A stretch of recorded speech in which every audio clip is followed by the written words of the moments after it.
Tuesday in Boise, taking on Boise State at 6 o'clock. Of course, you can hear that game right here on San Diego Sports 760. SDFC beat St. Louis City 2-0 last night. They'll be taking on Kansas City on March 7th on Saturday. And in the Lake Show, got back-to-back wins over the weekend over the Warriors and the Kings. They'll be back tomorrow night taking on the Pelicans in Los Angeles. Dangerous social media trends, media scandals, dumb TikTok boycotts, and more. Keep up with all the online stories mainstream media ignores by listening to the Brad vs. Everyone podcast on the iHeartRadio app, Apple Podcasts, or wherever you get your podcasts.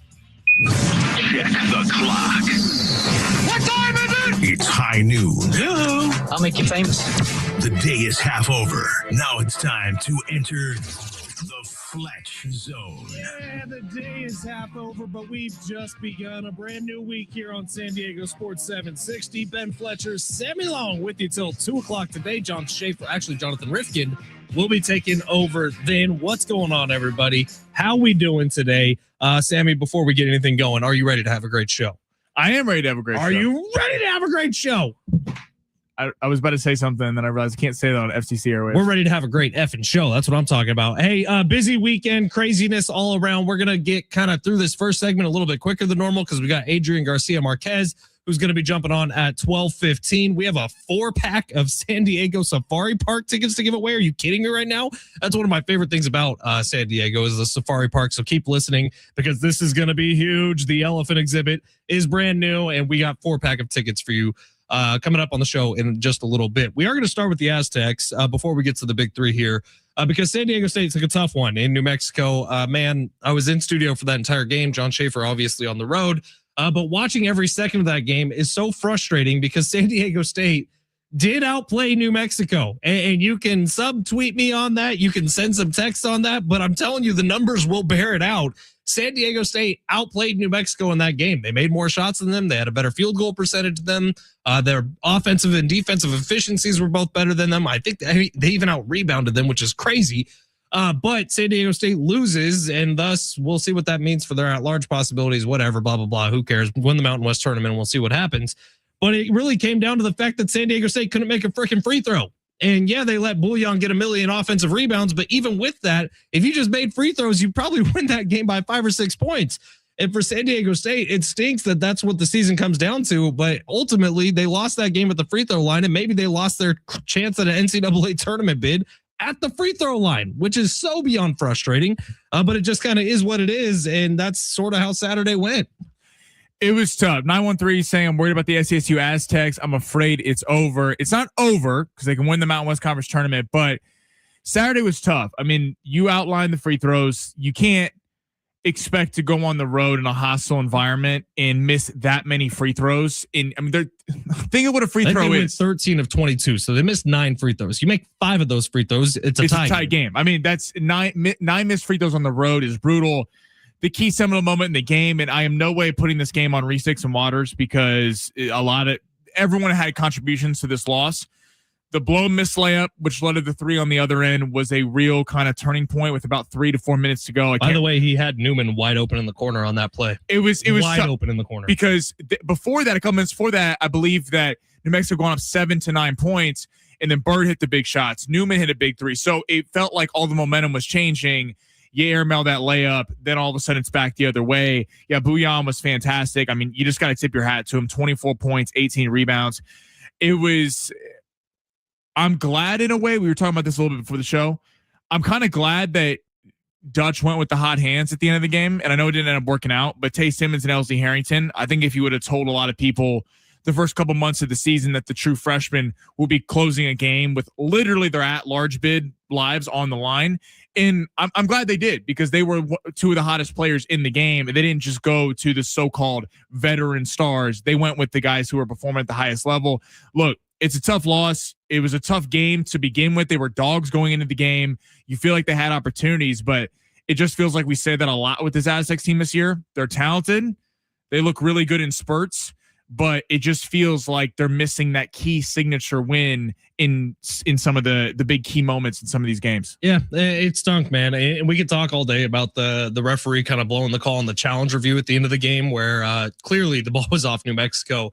But then the very next play was the Bouillon kind of just chucking it up down in the second half of the court, and Miles Bird and Reese Dixon Waters converging at the same time as a New Mexico player and committing a foul. And that was the game, was that moment. But San Diego State loses. Probably at this point, you just have to win the Mountain West tournament unless there's some chaos happening at the bubble. Probably you have to go win the Mountain West tournament, and they're more than capable of doing that. They did, by the way, lock up a bye in the first round because of Nevada's loss. So San Diego State will only have to win 3 games in 3 days. I say only. It's going to be chaos. We know what the Mountain West tournament is, but they'll have every opportunity to go out and do that. With the win, by the way, New Mexico might have locked themselves up in at-large bid, which is crazy, but New Mexico may have done that. Team that was on the bubble going into that game. So we'll see what happens the rest of the way. 2 more games.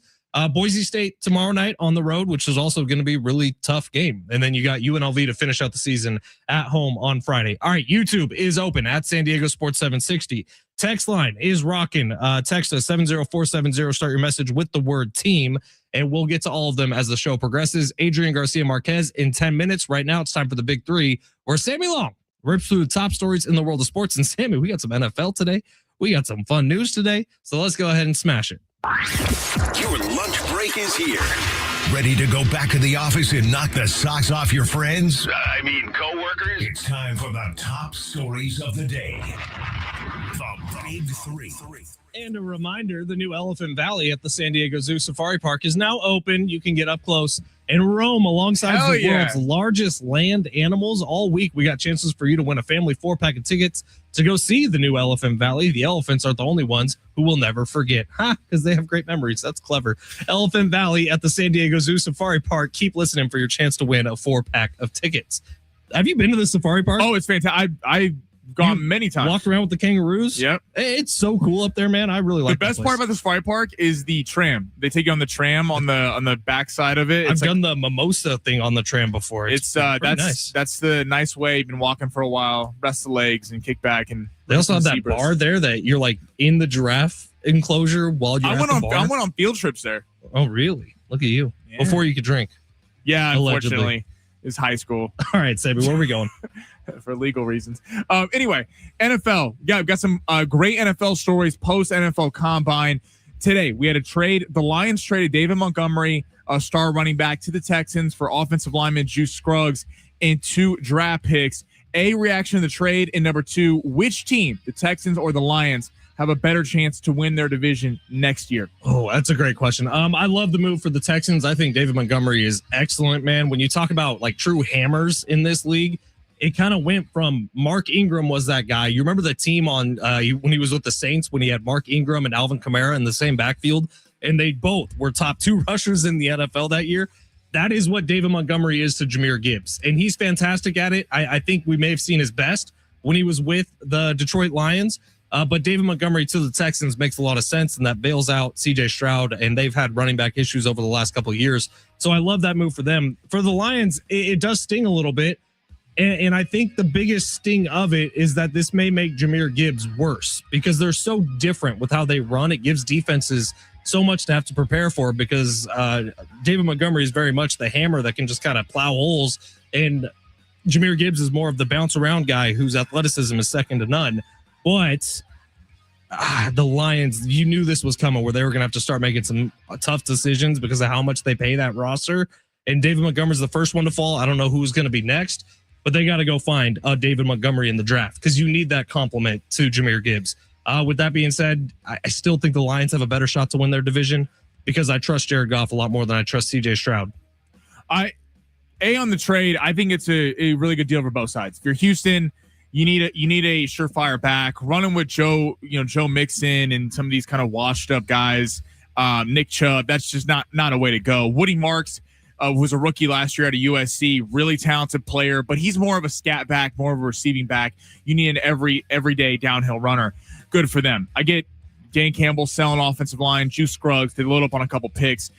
I am going to agree with you on the Lions though, because even though the Texans, you look at the division and go, it's a much easier division to win because I think you only look at Jacksonville as a real threat. The Colts don't have a quarterback.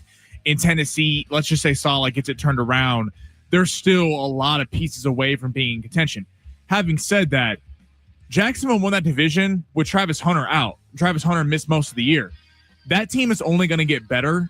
And Houston, that performance that CJ Stroud had in the postseason, that doesn't just go away. And I'm not saying that he's going to suck now, but I mean, 4 interceptions against a Patriots team that wasn't putting a lot of pressure on you offensively.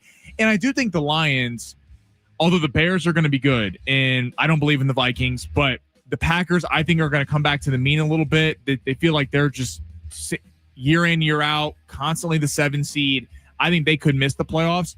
I am going to go with the Lions, though, because the Lions, for as much as I praise the Bears, and I think the Bears aren't going anywhere, they did benefit off a very easy schedule for the first 2-3 months of the season. The Lions figured to be back in the picture, had a rough first couple months there. I actually think they might win the division next year, so I'm going to go with Detroit. There's just too much talent on Detroit for them to be as bad next year. And if they don't win the division or go deep in the playoffs, serious Dan Campbell questions. Dan Campbell's fired, Goff's out. There's going to be a lot of question marks about that team because you can't just keep running the same team back every year and expecting them to be good. All right, who next? Jerry Jones. Jerry Jones said, I would bet we would spend more money in free agency than we have on the Cowboys' free agency plans. He said he plans to, quote, bust the budget, and he's going after defense. Where do you see the Cowboys in the NFC next year? Same place they have been for the last decade, it feels like. They're probably good enough to make a playoff spot next year. Not good enough to do anything with it. They're good enough to be a first or second round exit. I do love that this is a time of year where Jerry will say something like this, and then you'll click over to ESPN, and they'll start saying, this is why Dallas is Super Bowl contenders this year, because they are placating to the majority of this country that is Dallas Cowboys fans or Dallas Cowboys haters. So this is going to start coming right now, and who's available on the defensive side? Like, are they bringing in Max Crosby? Is that what they're saying? There's a report they're checking in on him. Okay, so I mean, I don't exactly know what that means at this point. You just let out a pretty highly priced defensive player in Micah Parsons. Are you going to make the same mistake again? Which, if you bring in somebody who you're going to have to give a $100 million contract to, guess what? You still have the same problem. All your money is going to be dedicated to 4 or 5 people on your team. This needs to be a spread out option for the Dallas Cowboys. And I give Jerry a lot of credit, man. He did a good job this last season of kind of shoring up that defense and making it better on the cheap. They need to continue to do that and not necessarily just go after some high priced. Right. It's not always about the star. Right. I differ. I actually think the Cowboys are Super Bowl contenders next year. It's you and Orlovsky. And I know people are going to go, what the hell? Think about what they're building. The offense is elite. The offense is up there top 5 last year. And we'll see what happens with George Pickens, with CeeDee Lamb, whoever's there, Dak Prescott. The offensive line is improving, the run game. If Jerry Jones holds true to his word, which is a big if, because last year he said the same thing and they didn't do anything in free agency outside of the Micah Parsons trade right before the year. If I'm running the Cowboys, the entire draft is defense. I am drafting defense with my first 3 picks. We're attacking every level of the defense. They have some talent on that side of the ball. I think that division's up for grabs. I think the Eagles are coming back to the pack a little bit. They haven't made big offseason moves. I didn't like the offensive coordinator hire. The Commanders will be back in the picture. Harbaugh will get the Giants humming. But that division is going to be one to watch next year. And I think the Cowboys, if they do address the defensive side of the ball, the NFC is much more wide open than I think people give it credit for. All right, we got Adrian Garcia Marquez coming up next. So we're going to step aside here for a second. We'll get back to the big 3 coming up at 12:30. We also got those Safari Park tickets for you, 4-pack of them coming up this hour. Don't go anywhere. Adrian Garcia Marquez coming up next. He's the voice of SDFC. He's going to be doing the WBC this year. Busiest man in sports. On the other side, it's San Diego Sports 760 live on the iHeartRadio app. San Diego Sports Traffic. This report is sponsored by Brad versus Everyone podcast. At Singular at South 5 at Cannon Road should be ending with the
San Diego Sports 760, Ben Fletcher, Sammy Long with you till 2 o'clock today. John Rifkin will be taking over then as John Schaefer travels out to Boise for tomorrow night's San Diego State game. But right now we bring on Adrian Garcia Marquez, the voice of SDFC. You heard him last night on the call, also doing some WBC stuff this year, the busiest man in sports. Adrian, how are you, man? It's been too long.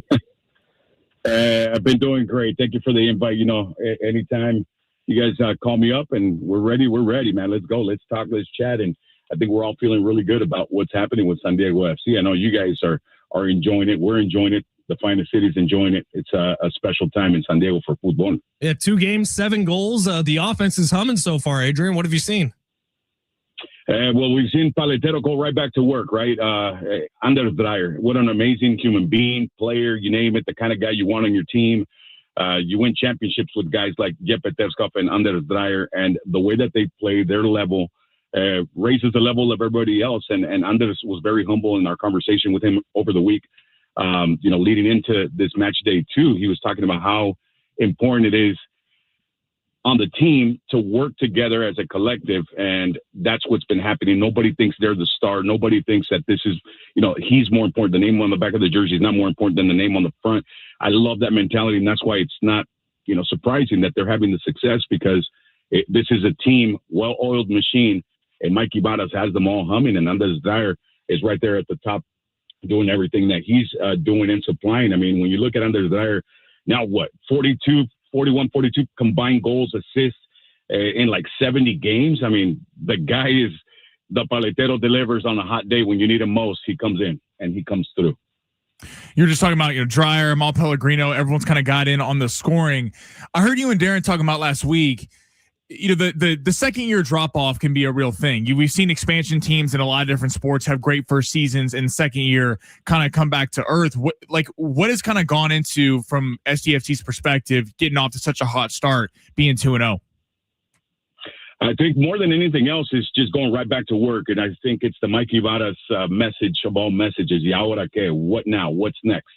You never kind of just hang your hat on that last victory. You kind of move on. There's more business to be taken care of, and this team has that mentality. So I think that they've carried that over from last year, understanding that there is definitely a bullseye on their back, and they seem to welcome it. They want to be that team that teams kind of try to raise their level to beat and say, all right, I'm going to be that club that takes down SDFC. You saw it in Puma's attitude during CONCACAF Champions Cup. I heard chatter, colleagues, they're like, all right, Pumas are going to humble and bring them back to earth to let them know what CONCACAF is like, and boom, we go and literally just destroy the Thundercats. And it was just well done.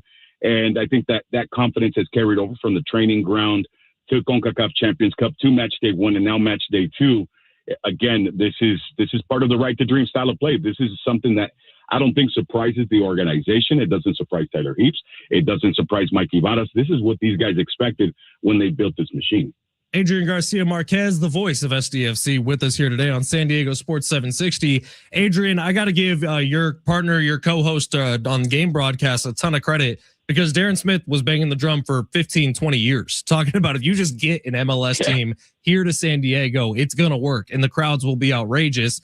2 games in, it's like you could tell this fan base was itching for the season to get back started again after the success of year 1. What can you say about the crowd? What can you say about that supporter section at SDFC games and how packed Snapdragon is on a regular basis? Una belleza, a beautiful thing that's happening with San Diego, the relationship between, the fan base, the ones that are arriving now, the ones that kind of jumped in halfway through that season, and of course, Frontera SD leading the way and leading the charge with the chants, the singing, the vibe. One of the best vibes, as you mentioned, and I appreciate the comment of, working hard in this business. So I've had a chance to be in many, many venues across different sports, from baseball, basketball, football, you name it. And one of the best atmospheres is ours at the Murph Dragon, when it's on fire, when it's just humming, and you hear that, the Azul y Chrome chants, everything. And as a broadcaster, that gives you the energy. So you kind of bring that into the microphone and it all comes together. The fans, as Darren will put it, and I'm glad you brought that up as well, because he was one of those people definitely banging the drum. And I believe, a lot of us that understand the market, understand the football in San Diego, it doesn't surprise us. This is a city that should have had a team a long time ago, but circumstances didn't allow it. Destiny is all. This is what was meant to be and meant to happen. And I think we're all very happy with the product. And especially the city of San Diego. And last night there was a certain point, and I would like to look at it as a milestone turning point. And Darren did point it out during the broadcast. There were a couple of occasions where it was a non-goal, non-assist situation. It was just well-shepherded defense, well done on that backline. Those backline boys singing again. And the crowd on the south end started to applaud. That's conocedor football. That means you know the quality of the football that San Diego FC is playing on the defensive side as well as the highlight offensive side. So that's just telling you that the city of San Diego, there's already a built-in fan base, and we're seeing it, and they're delivering, but also the dormant part of that fan base that's coming into this and just wants to be part of the vibe of San Diego FC. Familia, you're all welcome. This is one big party at the Murph Dragon, and we're going to support this team, this club all the way through. And I think the performances are going to hype us up as well, because this team is not going to stop. Vegas is certainly back in SDFC, got him at the fourth best odds to win the MLS Cup. Obviously super early. They got Inter Miami 1, LAFC 2, Vancouver 3, and then SDFC. In your opinion, Adrian, as someone who watches a lot of MLS football, who do you think is SDFC's number one competition to get out of the Western Conference? SDFC. I think that these guys, you know, and I'm saying it kind of like tongue in cheek, San Diego FC, I think they don't care what everybody else is doing. Mike Ibarra talks to these guys about this. Whatever other sides do, who they have, what's on their roster, who's on their roster, it doesn't matter to these guys. These guys are going to play their style of football. They're going to be relentless. They're going to be fearless. It's going to be teamwork. And then it's going to be a next man up mentality. You saw with Brian Zamble. I mean, this kid's coming from the academy and just jumps right in there with all the confidence in the world and already scored a goal 4 minutes in last week, was looking for another one, well on the hunt last night. So I do believe that at the end of the day, this team is built for whoever wants to come to the party. But to answer your question more technically, Inter Miami is still the team to beat. Inter Miami is still that focal point, maybe at the end of the road. We'll see. Vancouver's a tough side. You see how Muller's just playing excellent football. And right now there's this extra passion happening in Vancouver. They're trying to keep their team there. So I think in the ecosystem, it's still early. But I would like to say that if we're looking at it right now on paper, Inter Miami, San Diego FC are my 1 and 2. Adrian Garcia Marquez joining us today, San Diego Sports 760. Adrian, we'll let you go here in a second, but I do want to get your thoughts on the WBC, the World Baseball Classic coming up. If anybody is qualified to be doing WBC games, I feel like it is you, Adrian, and you do a great job. In fact, I ended up watching more of your calls of the World Series than I did watching the English broadcast because I thought you were a little more entertaining. But what are we thinking about the WBC this year? You got some favorites? Well, look, it's hard to argue with the Dominican Avengers, right? You know, it kind of just brings us back to that Redeem team back in '98 in the Olympics when Kobe and company decided to win back that gold. It feels like Dominicana is after that top spot, trying to take it from Japan. They have a squad that's built from 1 to 9. I mean, they are going to mash the pitching. That's kind of a question mark still, because I think it's happening with a lot of these teams in the World Baseball Classic. They're not going to be able to rely on their pitchers all the way through. Look at the United States having probably arguably the 2 best pitchers on earth.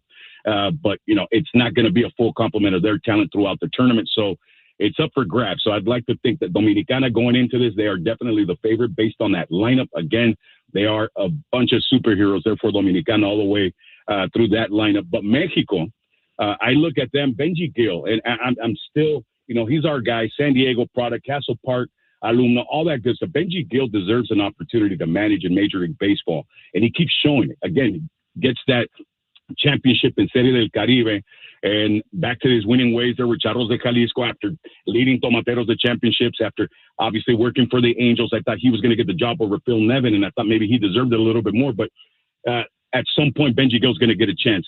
Guys run through the wall for Benji Gill, and that's why Mexico's going to be dangerous in the World Baseball Classic. They might not be as star-studded as Dominicana, for example, maybe Venezuela, whatever you want to say on paper, but Mexico has a great collective of peloteros that play ball, that old school way, bunt, hit and run, a lot of steals, just baseball. And Japan plays that way as well. That's why, for me, in the last World Baseball Classic, the championship was the semifinal, Japan versus Mexico. And I think that this time around, the United States, Dominicana, Mexico, for my money right now, just because of the style that Benji has Mexico playing, they're going to be right up there with Japan, with Dominican Republic, and of course the United States. It does feel like Team USA loaded up a little bit. You got a superstar studded cast for Team USA. I think they get going on Friday against Brazil. What's the first game you're calling, Adrian? Actually, you know what? It's an invite, and that way you guys can enjoy it. I know there's a lot of Dodger lovers in San Diego. No, just kidding. We have the Dodgers in Mexico tomorrow, going at it on Fox Deportes. So, inviting you to that. But the first official game I have is on Wednesday, and it's Taipei versus Australia. There's going to be a lot of those early on, a lot of these countries, but that's what we love, right? More and more countries playing baseball. Now you're seeing it in Germany. Brazil's in the tournament. Colombia's coming in strong. So the World Baseball Classic, I think, has been able to accomplish what they set out to do, which is involve more countries, grow the game across planet Earth with Italy, Israel, you name it. I mean, baseball's becoming bigger. Spain, there's a team in Malaga now. It's like, it's just incredible, the growth of baseball, on planet Earth. But for the World Baseball Classic, there's going to be a lot of those few games early on where we're going to be up early hours of the morning as we work our way through. But then Mexico, Great Britain, I have that one on Friday, and then we're going to work our way to Mexico, United States. So it's going to be a nice run in these next couple of weeks. World Baseball Classic, buckle up. I think it's going to be a dogfight all the way through with every single nation facing each other, especially the favorites that I mentioned: Dominicana, Puerto Rico, Venezuela, Mexico, United States, and of course, Japan. Can't wait for it, man. Can't wait for it. Thank you for your time, Adrian. Yeah. Always appreciate it. You are the busiest guy in sports. So glad we could carve out 10 minutes of your day. No, thank you for the invite anytime. And may the force be with you, and Viva San Diego FC. Viva San Diego FC. I love it. Adrian Garcia Marquez there, voice of SDFC. And they had a big win last night, if you missed it, over St. Louis 2-0. All right, it's San Diego Sports 760. Quick break here. We will continue on with some NFL talk on the other side, actually. And when we come back, we will be giving away a 4-pack of tickets to the San Diego Zoo Safari Park. Don't go anywhere. It's San Diego Sports 760. You're listening live on the iHeartRadio app.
This report is sponsored by Valley View Casino and Hotel. The Texans have traded for Lions running back David Montgomery. They gave up Juice Scruggs, offensive lineman, as well as a couple draft picks. And the Chiefs also have cut Jawan Taylor, saved about $20 million in cap space. And the Commanders, have also released star corner Marshawn Lattimore, saving about $18 million for them. Be the 3C's MVP this month at Valley View Casino and Hotel on March 27th. One lucky winner will score cash, and more cash, or a spin for $100,000 during the 3C's giveaway, only at San Diego's favorite casino.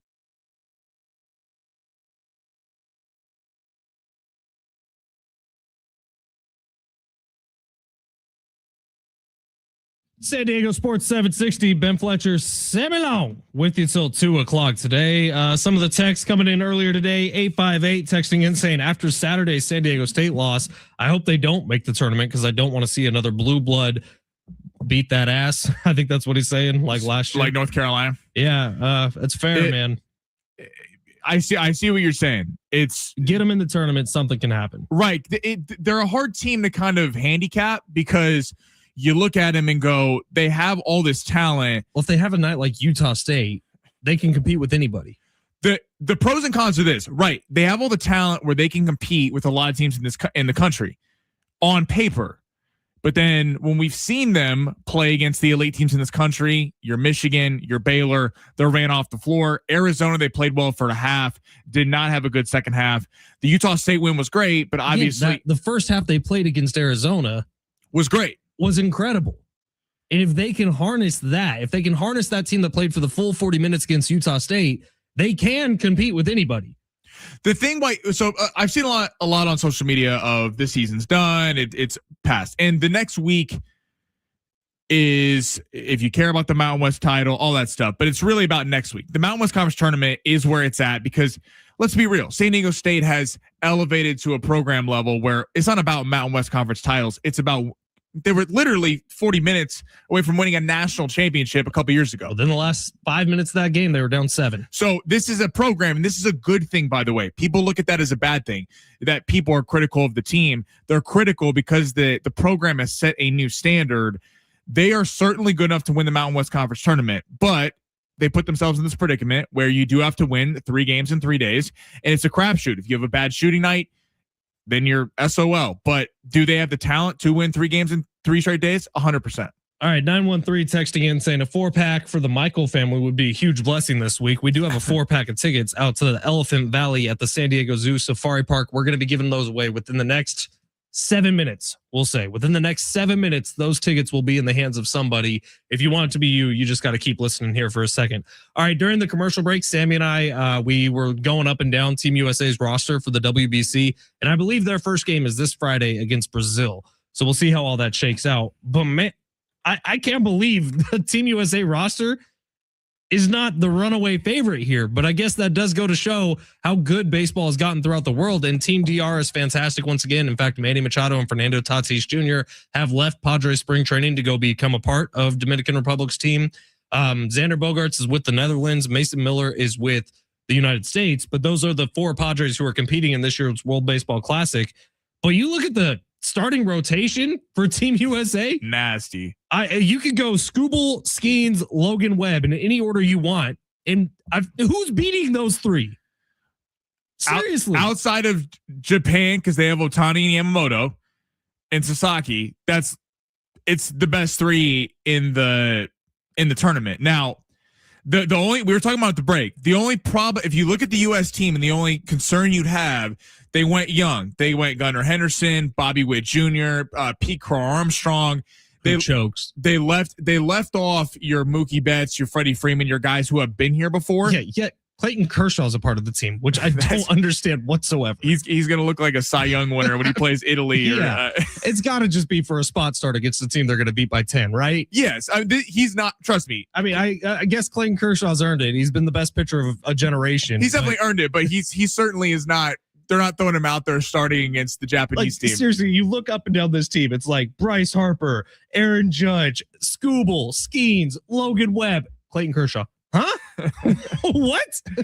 He's basically a coach, honestly, at this point.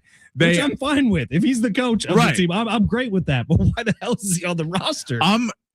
I was talking last week with Schaefer, and because I was thinking it from a positive Padre perspective of it's exciting. You get to see Tatis and Machado out there in Bogarts. Mason Miller has an opportunity to become an international superstar with this. 100%. 104 miles per hour in a WBC game. Come on. And I thought the biggest person, or the person this could benefit the most, would be Xander Bogaerts, because we know he struggled mightily since becoming a Padre. He did have that nice month there. Remember, he hit that home run in Dodger Stadium in the August of last year, had that nice three weeks to a month where he got after it. And maybe this could get him going in the WBC. Maybe he could kind of start the season ahead of schedule, knowing he's kind of already in a rhythm of playing competitive baseball. But John made the point, our Padre fans in Texas, 70470, start your message with team. Are people going to be more mad if he goes out and balls out for the Netherlands, and then you start the season and it's more of the same? Could you imagine Xander goes out for Team Netherlands and drops like 10 bombs during the he's like Classic? raking. It would be hilarious. It almost puts more pressure on him, but if he's ever going to recapture a little bit of what he had, it's going to be because he maybe got a head start on people with the WBC playing competitive baseball. We're looking through, positive sunglasses there, but we'll see. I actually think this is great for Fernando more than anybody. If I'm like ranking who this is good for, like think about where Fernando is at his best. It's when he's in that kind of positive headspace and smiling and dancing and coming up with big clutch moments. He's 100% a vibes player. 100%. And we kind of lost that last year. Like pouty Fernando was around way too much of last season. So if he can go out and be awesome for the Dominican Republic, we know how much he takes pride in international play. We know what, frankly, he's risked at times to play for his international teams or his local teams during the offseason. If Fernando Tatis Jr. can go out there and ball out for Team DR and then just carry that momentum and ride it into another season with the Padres, I think that's huge. Maybe he can get back to that superstar we all saw when he was a rookie. And I know Kevin Acey talked about teams basically look at the WBC and go, please don't get hurt, i.e., Edwin Diaz a couple years ago, closer for I believe Puerto Rico, and blows his elbow out. He misses the entire year, which is hugely concerning that Mason Miller is even part of Team USA, especially if he gets regular work. Like if they're relying on him to go 3 games in a row as the closer, that's a problem. 100%. Now, if it concerns more a team like the Dodgers, I think you're more concerned with, because you have Yamamoto pitching, you have Shohei Ohtani pitching, you have a lot of your pitchers already doing a quick ramp up in spring training and then having to play competitive baseball and then slowing back down or ramping up again. It hurts teams that rely more on their pitching staff who goes versus hitters, because I think hitters it can help because you just get a little bit of a groove. The chances of you getting hurt as a hitter are pretty slim to none. I mean, it happens, but you're a much greater chance of getting hurt as a pitcher. But to your point, hopefully Team USA isn't just exhausting Mason Miller out left and right, making him throw 2 or 3 innings. But if he's just the closer, he should be fine. Also, am I the only one who definitely learned Xander Bogaerts is from the Netherlands? I had no idea about that until Schaefer said it last week. I thought he was from Aruba. Yeah, and I'm pretty sure I'm right on that. I don't know what's the caveat that he's playing for the Netherlands. Is this though an Olympics thing where you see people from Redondo Beach and all of a sudden they're like skiing for China? Maybe because they want to make the team. I don't know. It's just when like I saw Manny's name pop up for Team Dominican Republic, Tatis. I was like, yeah, those make sense. I saw Mason Miller pop and I was like, Netherlands? Xander, what? Netherlands? Is that right? I guess it is. I swear I thought he was from Aruba. You brought up this point last week. And I'm curious, text us 70470, start your message with team.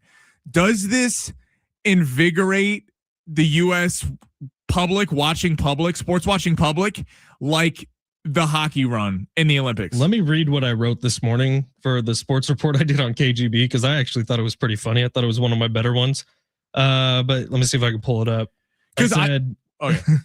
Well, if you've turned the page on the Olympics, but you're still bustling with national pride for Team USA sports organizations, you don't have to wait that long to don the red, white, and blue once again and get violently drunk on your couch while blasting Freebird, because the World Baseball Classic is here and Team USA will play for their first game this Friday against Brazil. I am excited about it, but I will be honest, I'm almost more excited to watch Team Dominican Republic play than I am to watch Team USA play. Well, yeah, it's To answer the question, my own question, no. Because the answer is no. The Olympics brand itself, people feel very patriotic. They're watching for 2 weeks. It's like it's a big event. If it's USA versus DR, I'm rooting for USA. Right. But in the back of my head, I'm also going to be saying, but I hope Fernando does something cool. And baseball, the hockey was interesting because why people love that sport as an Olympic sport is Canada's really good. The Swedes are really good. The U.S. is really good. Russia obviously banned from the Olympics. Russia usually very good. So it's very up in the air. The first couple rounds of this, Italy's not winning it. Israel's not winning it. You have a lot of countries that are simply, the Netherlands are not going to win it because they don't, unless Xander goes crazy. But I think people will get really excited if it's Japan, US, if it's Japan, Dominican Republic, and you're seeing some massive Major League Baseball stars. If Shohei Ohtani's pitching against Fernando Tatis, the baseball watching public is going to be excited about that. That's a fun matchup, Dodgers Padres. But yeah, I don't think it will capture the same stigma that the U.S. men's and women's hockey team did a couple weeks ago. By the way, reading this without proofreading, don't know if this is true or not, but our buddy SoCal Jayhawk let me know Aruba is an island owned by the Netherlands. Shout out to SoCal Jayhawk. You learn something new every day. How about that? Little geography and world history lesson right here on San Diego Sports 760. I had no idea Aruba was owned by the Netherlands. But am I right in the fact that Xander is from Aruba? Because I'm pretty sure I am right on that. I'll do some Googling and figure it out. Rich McGuire is also confirming that Aruba is owned by the Netherlands. But is that where Xander's from? Do we know that? I don't know. We have time for a quick Google search. Hang on. Was Xander Bogaerts home, or where was Xander Bogaerts born? Xander Bogaerts home. Give his street address out on, on radio. Where was he born? I was right about that part. He was born in Aruba. Okay, at least that. It drives me nuts in the Olympics. Who is the one skier it's literally is like, I live in Redondo Beach and they're competing for China and I don't know. Raised their entire life in LA. I'm like, what? Okay, I get you want to make the team, but what are we doing here? Yeah, in basketball, didn't somebody played for Team USA 1 year and then a few years later they played for a different? I can't remember who it was. So Joel Embiid played for America. He could have played for, I believe, France, and then another country because he lived there and he was a kid. Joel Embiid's like, I want to win, so we're going to join Team USA. But yeah, it is funny how people want. I guess they want a better shot at a gold medal, so they go to these countries that don't have. It's not as tough to qualify. Well, maybe just me. I'd like a better shot at winning some money. We had a tough weekend on long shots. Nice little 0 for 3. It was a very Xander Bogaerts performance. I told you it was 1 for 4 because Kavanaugh Moreno did go the distance. That wasn't part of long shots. Yes, it was. I said it was going the distance, and I would take Moreno to win. Right, Moreno did not win. The official pick was Moreno, and he was a huge favorite. No, he was not. He was a 2-1 favorite. Over 4.5 rounds. So technically I went 1 for 4 this weekend. And by the way, as a little defense of Sammy Long, Detroit and Cleveland, the under was going to hit until they went to overtime and they hit the over. So in my defense, we had a couple brutal beats this weekend. Well, I believe it's Michael Bublé who sings the song, It's a New Day. And today we'll see if Sammy Long can make us all some money. That's next on Long Shots. But first, who wants to go to the Safari Park? Because we got a 4-pack of tickets for you. The brand new Elephant Valley is open at San Diego Zoo Safari Park. You can get up close and roam alongside the world's largest land animals. All week, we got chances for you to win a family 4-pack of tickets to go see Elephant Valley. The elephants aren't the only ones who will never forget. Elephant Valley at the San Diego Zoo Safari Park is now open. Call 877-767-4760 for your chance to win a family 4-pack of tickets. Long shots on the other side at San Diego Sports 760, live on the iHeartRadio app.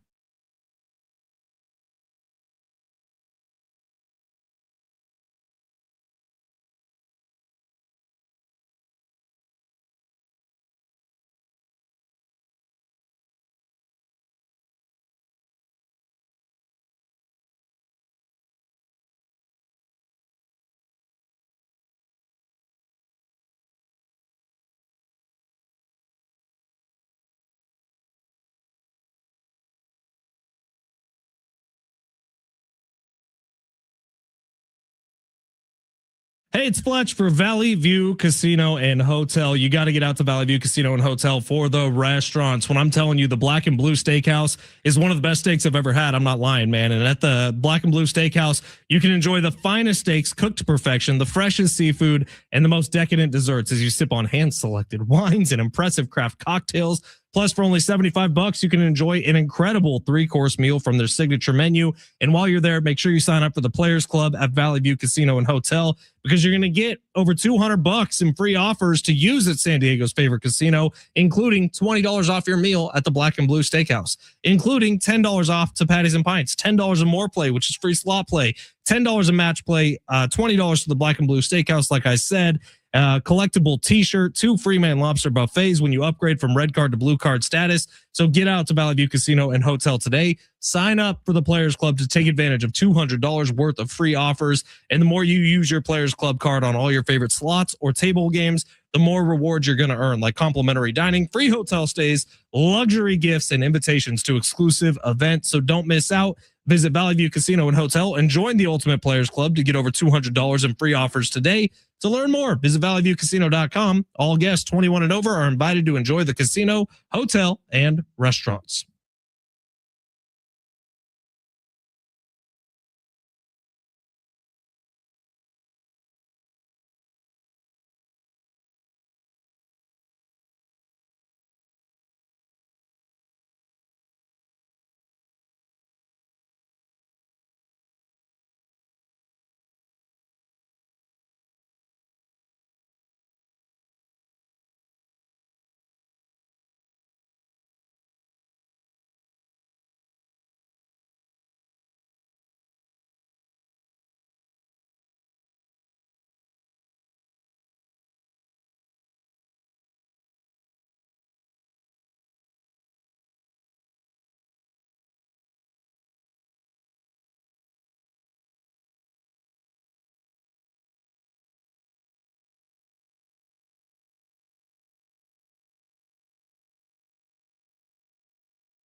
San Diego Sports 760, Ben Fletcher, Sammy Long getting flamed on the text line for not knowing that Aruba was part of the Netherlands. Apologies. Wasn't aware. I'll do better from now on. I should have, we should have paid more attention in geography class. I also got a text from our buddy Derek Togerson who's saying, tell Sammy that Ohtani is not pitching in the WBC. He's already ruled out. Oh, okay. Thank you for Derek Togerson. Team USA for the win. Sir Will says, good point, fellas. There are only a few teams capable of actually winning the World Baseball Classic. Upsets can help our interest. Tyler says, I'm pretty sure Eileen Gu is the Chinese American skier you're thinking of. She's representing China in events since the 2018-2019 season. And text line also pointing out that she is a supermodel. That's why I remembered her. Because she's cute. Yeah. Attaboy, Sammy. You're saying we got a text line. You're saying we had a long shot loser.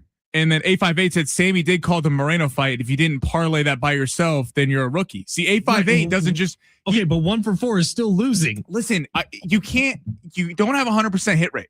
There's not a 100% success rate. I called how the fight played out. The judges did not go the way I thought it went. How the fight would go out, except for the winner of the fight. Yes, because Sammy. We don't take moral victories here. It was an educated guess in that Brandon Moreno fighting in his hometown of Mexico City. There might be a little home cooking on the judges. Not that they were trying to give him the fight, but when a hometown fighter, every time they land a grazing shot, all of a sudden the crowd goes nuts. It can change the way a judge views his fight. 619, can we get old Papa Log to do long shots? Because trailing Sammy is killing my bankroll. Should I call your dad him? Want to jump in for a long shot? He could do a long shot. I could call him right now and get him to do a long shot. Is your dad into a little sports trading? No, he gets mad at me for how much I sports trade. Nice. He always says he will. He'll go in for like big events, the Masters, Super Bowl, NBA Finals, and we'll go in, place a big bet together. But he's not like gambling on, Wizards Rockets tonight or tennis on any given day of the week, no matter what the event is. Carlos has been very kind to the bank account. Rich Orberger did do a story this morning on the Rock Show about the mobile gambling hotline or whatever that every ad read has at the end of it. The helpline. Yeah. And he was like, so Fletch, have you given this number a call? And I was like, no, we call that the quitter line. Yeah, we call that the uninitiated line. Look, $5 here or there is not going to kill you. And Sammy has made us all some money. We went 1 month earlier this year, or maybe at the end of last year, where Sammy made us a bunch of money. So I'm not complaining about anything that's going on. I would like to say this, Sammy, smash it. You looking for some luck? Want to win big? Gotta play big. You are so money and you don't even know it. Time to take a chance Pay that man his money. with long shots. How about a twosie to get the week started off right? You want to choose? How about a quick little twosie? Sometimes you just got to see the ball go in. Okay. Even Tiger goes with slumps of missing putts. Sometimes you got to make the 2-footers, right? Okay. And then we can extend out, and pretty soon you'll be hitting threes like Steph again. By the way, the game Steph Curry had the other day. Steph's been out. He's been hurt. Well, it was 2 or 3 nights ago. Steph Curry did something amazing. I think you're thinking of someone else. Steph's been hurt for a couple weeks. Maybe. I saw some. Yeah, never mind. Yeah, we'll figure it out. But yeah, Steph Curry's out for a little bit of time. But all right, we're going to do one college basketball pick and one NBA pick. Iowa State, Arizona. Fun matchup in the Big 12 tonight. Arizona, 7.5 point home favorites in this one. I'm going to ride with the Cyclones. Now, the Cyclones coming off a kind of surprising loss on Saturday to Texas Tech, 82-73. JT Toppin, one of the best players in the Big 12 for Texas Tech, got hurt a few weeks ago. So people kind of wrote this team off, this Texas Tech team. They had a lot to play for on Saturday, got the win in Ames. Arizona dismantled the Jayhawks. Kind of figured that was going to happen. They had considering KU beat them. Remember, Darren Peterson didn't play, and it was kind of the big Monday matchup. And then all of a sudden, Melvin Council and company had a big performance. Arizona came out in the first half, really dominated the Jayhawks. KU came back a little bit, but then pulled away in the second. Iowa State needs this game more. We're going to take the spread, 7.5. I'm not calling money line because it is a tough road test for them. But plus 7.5, Iowa State does play an excellent brand of defense. They hold opponents to 65 points per game. The metrics are about the same. Arizona averages about 5 more points per game. I know Burries and Bradley and all them for Arizona, but Iowa State is a very talented ball club. I think they need this game more than Arizona does. Could see Arizona a little sloppy after coming off dismantling the Jayhawks. Give me Iowa State plus 7.5 on the road. All right. Boston and Milwaukee tonight. We only got a 4 slate in the NBA. But the big news, Giannis is back tonight. So Giannis is returning after missing the last 5 weeks. The Bucks wanted to shut him down because the Bucks aren't making the playoffs, and there's no real intrigue here or interest for the Bucks to be playing Giannis where he could potentially get injured. We know he's had a lot of calf problems over the years. They're going to look to trade him in the offseason. But because he was complaining, he wants to be back out there. He is back tonight. Still, though, give me Boston. You know what? We're going to stay away from the spread. We're going to go under 215.5. Boston plays a brand of basketball. They shut down the Sixers last night. Absolutely took it to them. I know Joel Embiid didn't play, but they really limited at the guard spot. Maxey and Edgecombe and Oubre. I mean, there's Trendon Watford. There's a lot of talent on that Sixers team. They took them apart. They took apart the Lakers a week ago. This Celtics team, people are not giving enough respect to in the Eastern Conference. Jason Tatum possibly on the mend here, coming back. I think the odds are going over because everyone, casual bettors see, oh, Giannis is back. They're going to go over 215.5. Neemias Queta, former Utah State player, has done a really good job defensively, along with Vucevic coming over. They're not going to contain Giannis, but Giannis' first game back, he's going to be on a minutes restriction. And frankly, the rest of the Bucks roster is just not that talented. They're trying to tank. They're trying to lose. So we're going to stay away from the spread because Boston is on the second night of a back-to-back. Give me the under 215.5. This is going to be an all defensive game. Not a lot of scores going for Milwaukee in that elite brand of defense that the Boston Celtics play. So we call a little Monday, Tuesday. So Iowa State plus 7.5 going on the road. They need this win a lot more than the Arizona Wildcats do. And I like the under 215.5. Boston, Milwaukee. It's going to be a defensive slugfest tonight in Boston. Trying to get back to our winning ways a little bit here tonight with a or little in Milwaukee, Tuesday. excuse me. We're going to see the ball go on the hoop. We're going to make the 2-footer, and then we're going to keep working our way back. And by Friday, we'll be cooking up a 5Z. Don't you worry. Every time we start with a Tuesday, we build up. Things go well. So we'll see if it works for us tonight. One more time. Iowa State on the road in Arizona plus 7.5. Give us the Cyclones. And then I like under 215.5 in the point total for Milwaukee and Boston. That game is in Milwaukee tonight. Perfect. Can't wait for it. All right, coming up in hour number 2, there's been a bunch of NFL news. If you haven't noticed, there's trades going on in the NFL. The Chiefs are clearing up some more room, so we'll get to it all in the second hour, as well as get you some Padres baseball notes now that 3 or 4 key pieces have left the team for the WBC. Plenty still to come here on San Diego Sports 760. You're listening live on the iHeartRadio app.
The sport is sponsored by True Green. Aztecs rough loss over the weekend, 81-76 at the hands of New Mexico. They're going to be back tomorrow night, taking on Boise State on the road. Coverage begins at 6:00. The game gets going. Of course, you can hear that game right here on San Diego Sports 760. Lake Show coming off back-to-back wins over the weekend, beating up on the Warriors, beating up on the Kings last night, 128-104. They'll be taking on the Pelicans in LA tomorrow at 7:30. This report has been sponsored by True Green. Welcome to the Fletch Zone. Not like other guys. Sound off like you got a pair. I like mine to stand stiff. An up and down weekend for the Padres. Is it too soon for concern? The Aztecs head out to New Mexico and lose another Mountain West matchup. Will they have to win the Mountain West tournament to get to the madness? And SDFC does it again. It's Marquez! Ingbergson! Anders Dreyer says, here's your paleta, papa. You earned it. Another assist by El 10. Plus, The Detroit Pistons and the Cleveland Cavaliers taking the under. Negative. I like Virginia on the road, plus 9.5, though. A huge number for Duke. Wow, that's terrible. Brandon Moreno, I like him minus 218 to win. But if you want to juice up the parlay a little bit, I like him to win by decision. Considering the odds he's up against, it's amazing. He's done as much as I think he can do. we start the week inside the studios of San Diego Sports 760 with the Fletch Zone.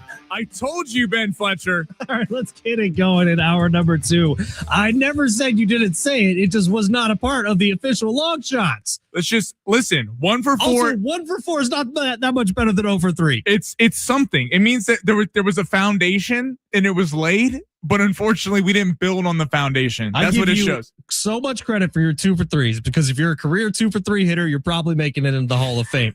1 for 4s, 0 for 3s are not getting credit on this. And we don't do moral victories here. We do money in bank accounts. First off, are we sure that Moreno didn't win down the stretch of that fight? He didn't win literally. So yes, we are sure. I don't get into UFC being corrupt judges. I don't care about that. He lost. He lost, Sammy. By the way, Alex Pereira vacating the heavyweight belt. Yeah. It's going to make for some interesting stuff coming up. The rule of gambling, though, is when you win, it's because you know more and are more educated than other people. And when you lose, it's because of external circumstances that you could in no way control. All right. Can I admit something to you right now? What? Right here on the air, Sammy Long? What? There's a new item in mine and my wife's house. I don't know that this new item will get into use, but there's a very good chance that I'm probably going to have like a 6-pack pretty soon here. Oh, really? We are the Fit Boy Summer, Fit Boy Fletcher. We're the proud new owners of a Peloton bike. Wow. How about that? So, okay. I'm about to start putting some miles, or should I say kilometers, on these quads. Have we built, say, a workout schedule? You getting up before the show? Are you going to doing it when you get home? Are you going to go home in between Big Rishi and Fletch and our show and hit the Peloton? No. I'll be honest. I'm thinking at first we're going to try it out as a clothes hanger, perhaps, and see how it does drying some clothes that don't get all the way dry in the dryer. And we'll see where it goes from there. You know what I think we should do? Tell me. I think we should have 2 guests come in here with us to do the show, 2 fans, and we should get Pelotons in here and do the show live while on a Peloton. That would be a 2.5-minute show before I pass out. So I don't know. That's why we have fans to back us up. I am curious to see if it's something that I get really into. And if anybody has a Peloton out there, maybe let me know who the best Peloton instructors are that I should be following. Wasn't that Kendall Tool Girl? She was big for a while, but I don't think she's part of Peloton anymore.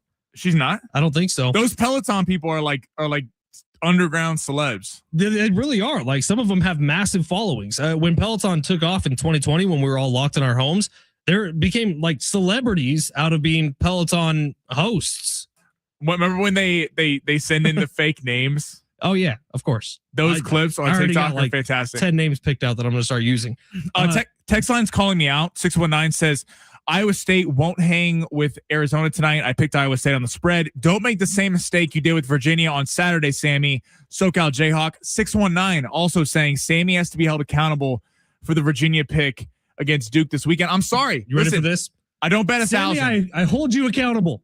I hold you, as well as my text line, accountable. My bank account, I bet alongside you. That is true. Sammy places every single one of these with us. So I trust me, I'm as frustrated as everyone else that this didn't come in this weekend. I would also this is not part of Sammy's job description, not to defend him, but it's not like when he signed up for this job, anyone told him, hey, you're going to be having to make a 3-leg parlay every single day and bet it alongside everybody. That was kind of a me thing. No, it was a perk of the job, because Ben was like, hey, you know what you should do? You should do a gambling segment. I was like, fantastic, because for all the years in high school when I get my phone taken away at lunch break, and I'd say betting during class. I was betting during class, and I said that this will pay off one day, and they all told me that was not going to work. It's a real FU to that crowd. So thank you, Ben Fletcher. Now, Jonathan Rifkind is going to be doing 2 to 6 today in place of John Schaefer, who's already making his way out to Boise for tomorrow night's Aztec game. And he just texted me and said, cardio ain't going to get you abs, big dog. Got to get on that anti-carbs grind. Rifkin's holding you accountable. Listen, I don't even think I'd look good with abs, first and foremost. I'm kind of built to have a bigger boy body, and I'm fine with that. I'm very fine with that. And guess what? So is my wife. She loves this body, okay? So the pizza is not going anywhere. People on their lunch break. We don't need to hear that. But listen, I think that's good. I think that's good. I'm excited for you. Man, why is my actual phone getting texted more than the text line is getting texted here? Because now I'm getting Peloton suggestions from my actual phone. The people are going crazy on the Peloton and my lack of gambling success over the weekend. Honestly, my true question about the Peloton thing was who is the hottest person doing Peloton stuff, and that's who I'm going to ride with on a daily basis. You got your Kendall tool. I don't think she does Peloton anymore. Well, I looked last night. Go watch old videos. yeah, watch old videos of her workouts and work out to them currently. All right, before you kicked off the air. No one's getting kicked off the air for talking about this. It's working out. That's sports, Sammy. It's sports. 913, Sammy learned his lesson on betting against, I believe this is Jeremy, his Iowa Hawkeyes, and now he is reversing course. He's going with the state of Iowa and the clones. Let's ride the state of Iowa. That's a... Okay. Riding the state of Iowa was not my intention. Have fun with that one, Sammy. Good luck. I would imagine it's tough to ride a whole state. Here we go. 3 NFL stories. We're going to rip them back to back to back before we get to the big 3. All right. We got like 3 minutes to do this. It's like a big 6. So let's lock in, everybody. Chiefs are cutting Juwan Taylor. Juwan Taylor. That's right. Thank God. Like $20 million in cap space. Is all $20 million going to go to a running back? It completely depends. Jeremiah Love, a pair of running backs. Jeremiah Love is being looked at for the Chiefs with the 9th overall pick out of Notre Dame, but Travis Etienne, Kenneth Walker, Breece Hall, all free agents.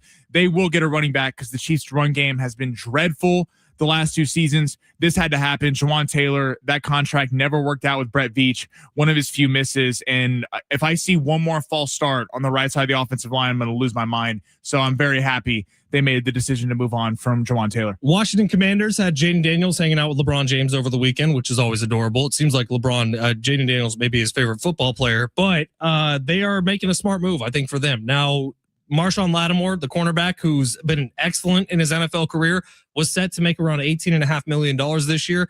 They're releasing him to free up that money so they can go spend it elsewhere on the defense and maybe add some more to their defense.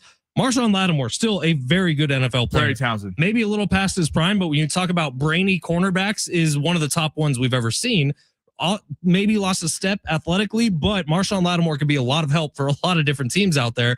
So if you can bring him in on, say, 1 year, 2 year, $6 million, $7 million per year type of deal, he's going to make some team very, very happy this year. If I'm the Los Angeles Rams, I am on the phone immediately in getting him because that was the downfall, is that JSN, that the receiving core for the Seahawks went absolutely wild at the NFC Championship game. You got to get some corners. You got to draft Delane out of LSU. I go get Lattimore as well for the veteran presence. Well, it's a little bit of the Nick Castellanos thing, right? At $20 million, probably not worth it. At $7 million, bring him in and see what you get out of Marshawn Lattimore. And then finally, one we talked about in hour number 1, but the Texans trading for David Montgomery from the Lions, who is kind of that excellent 1A, 1B running back tandem with Jahmyr Gibbs over the years, but David Montgomery is going to be really good on the Texans, I think. And I also think the Lions, they needed to do this. They were paying way too much money to just their backfield, and this opens up them an opportunity to maybe draft a running back and a good running back. Do you think they draft a running back, or do you think they go out and actually sign someone, kind of a fringe veteran back? So the name that keeps popping up now is Raheem Mostert. Actually, he was on with Colin Cowherd earlier today, who is a free agent. He doesn't really fit the Lions. Jahmyr Gibbs is your change of pace, right? Fast demon speed running back. You need a bruiser. I don't see Raheem Mostert as that. I do think the Lions will go to the draft for a running back, and they're going to find the heaviest running back there is to try to be that guy who just sort of eats up yards in short yardage situations. And then Jahmyr Gibbs is going to have a much bigger role this year already than he had last year, which is crazy, but it's going to have to happen for the Lions. All right, let's get to the big 3 here of hour number 2. Always fun doing a little NFL talk. Peloton suggestions, keep them coming. By the way, Tyler just sent me a link to the most attractive Peloton instructors. In-depth review coming up at 1:45, I think. How about that? In-depth review at 1:45. Go ahead and get your suggestions in on the text line 70470. Start your message with team. I knew it was bad when I really struggled getting the Peloton into the back of my truck. I was like, I need to start getting in better shape. I'm gassed and sweaty. Hey, we got a couple months till summer. You're gonna have that 6-pack ready for summer. Well, it was a hot freaking weekend. Shirts off, Fletcher. Just baking in the sun trying to get this Peloton up into the bed of my truck, and I was basically doing it on my own. It was rough, man. It was rough. All right, Sammy, let's smash the big 3 here of hour number 2. Go ahead. Your lunch break is here. Ready to go back to the office and knock the socks off your friends? Coworkers? It's time for the top stories of the day. The big 3. Tyler also say we need a listener vote for Fletch's Peloton name. I have not made my name yet, but let me know. 70470. Start your message with team. What is Ben Fletcher's Peloton name? I need a minute to think on. I mean, what about Mountains Are Blue? I like Coors Light. Yeah, but that's not fun. That was my PlayStation gamer tag for like years. Really? Mountains Are Blue. Mountains Are Blue.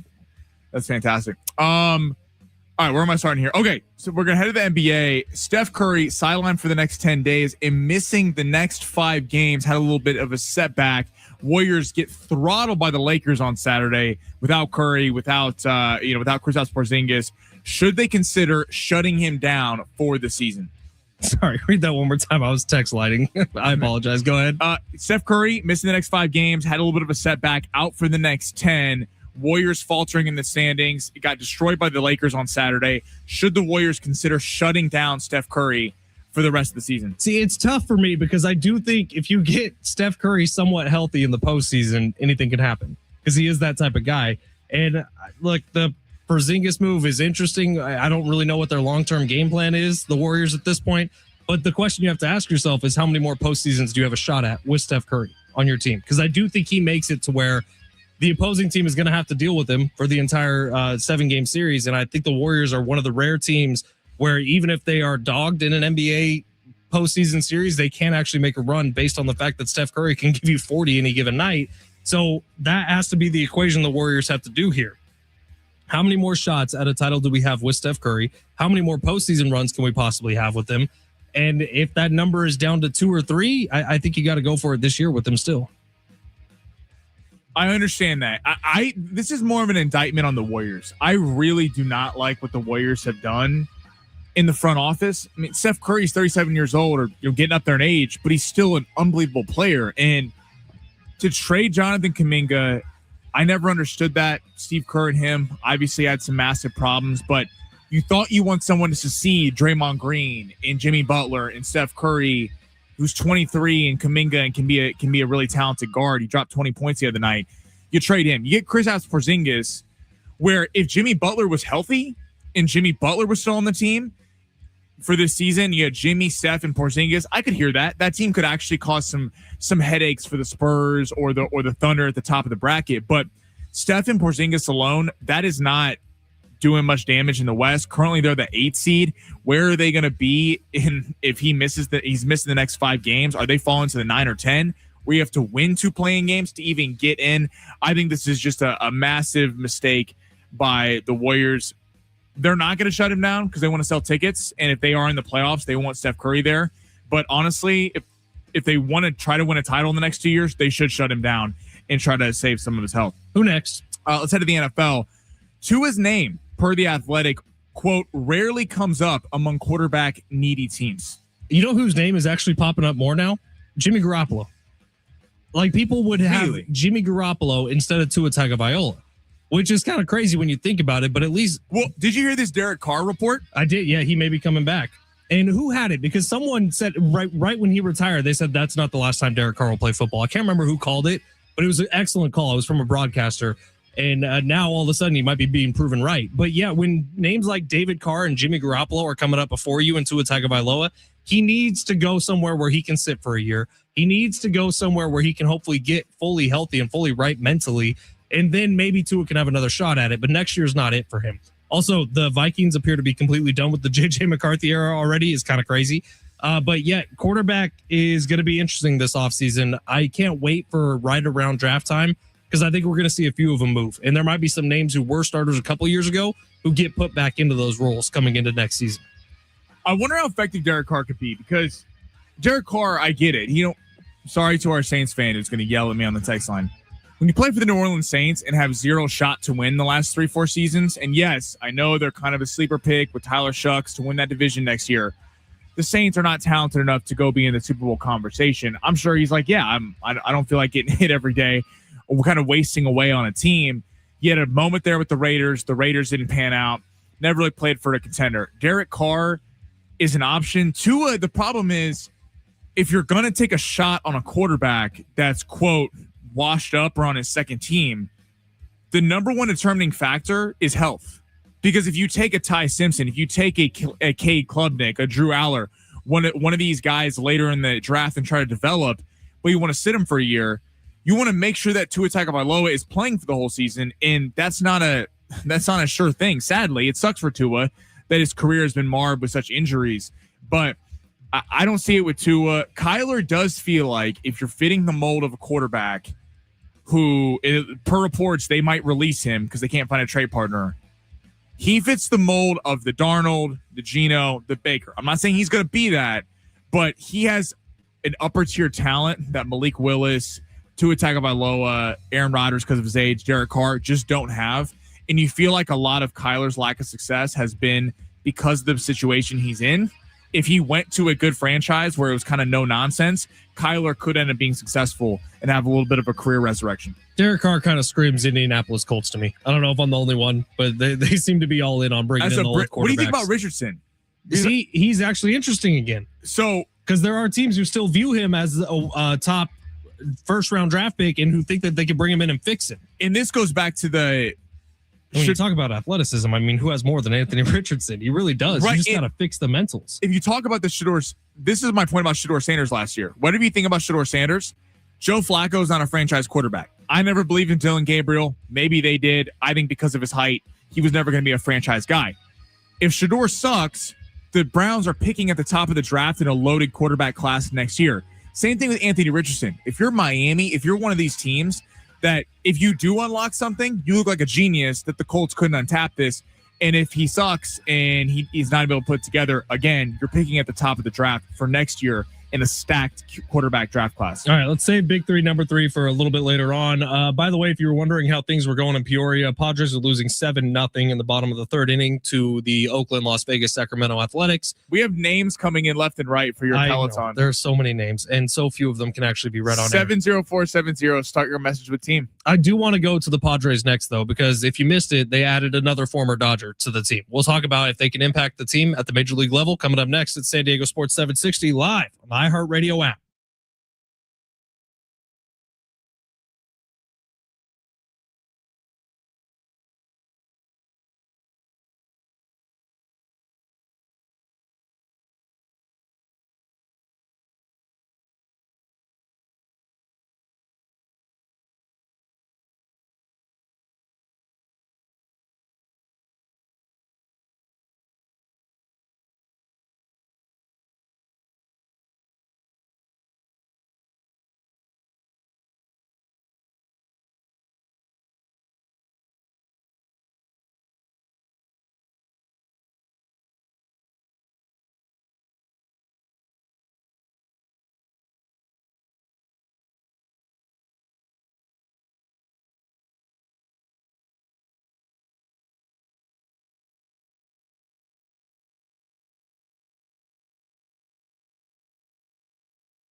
Try to get through as many of these texts as I can. We got a million of them here. But the Aztecs are on the road tomorrow night to take on Boise State. Pre-game coverage will get going at 5. Chafee will have the tip just after 6 o'clock today.